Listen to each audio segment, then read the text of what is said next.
তোমার কি আগের কোনো কিছুই মনে পড়ে না? মনে করতে চাও না নাকি? মানে আমরা এতগুলো দিন একসাথে কাটিয়েছি, এত সুন্দর সুন্দর সময় আমাদের, এত মোমেন্টস, এই এই এই কথাগুলো তুমি মনে আনছো না কেন বলো?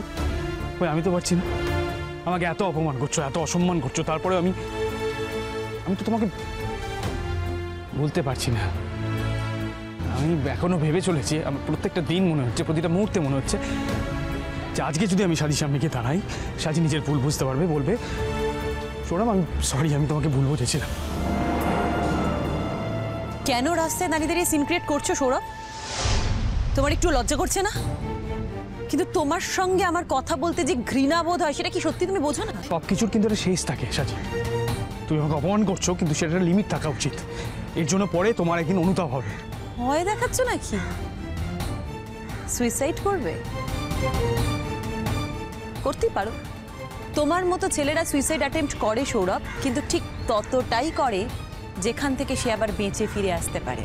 সাজি, ইয়েস, আই মিন ইট সৌরভ। সেদিন বোকার মতন আমি ভুল করে হসপিটালে ছুটতে ছুটতে চলে গিয়েছিলাম। আসলে কি ভেবেছিলাম জানো? তুমি রাগে দুঃখে অপমানে বোধহয় আত্মঘাতী হতে গিয়েছিলে, কিন্তু সেটা যে তোমার মতো একটা মানুষের ছক, কৌশল, স্ট্র্যাটেজি, আমি বুঝতে পারিনি সৌরভ, আমি কিছুতেই বুঝতে পারিনি। এনিওয়ে, তুমি আমার রাস্তা থেকে সরে যাও, আর আমি তোমাকে আবার একটা কথা মনে করিয়ে দিচ্ছি সৌরভ। জিয়ার সঙ্গে তুমি কেমন ব্যবহার করছো এটা কিন্তু আমি রেগুলার খবর নেব। জিয়া যদি কোনো দিন তোমার এগেনস্টে আমাকে একটাও কমপ্লেন,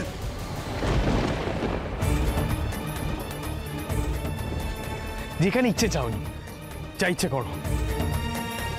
জিয়ার কমপ্লেন শুনে থানায় যেতে পারো, পাবলিক ডাকতে পারো, আমাকে মারার ব্যবস্থা করতে পারো, you can even kill me.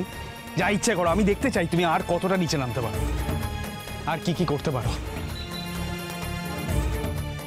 দেখো তুমি, দেখো সৌরভ, আমি যখন এত দূর যেতে পেরেছি তখন বাকিটুকু আমি খুব ভালো করে যেতে পারবো, আর সেটা তুমি বিশ্বাস করতে পারছো না।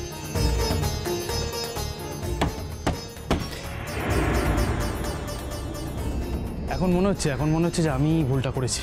কোনটা? তোমাকে ভালোবাসার ভুলটা।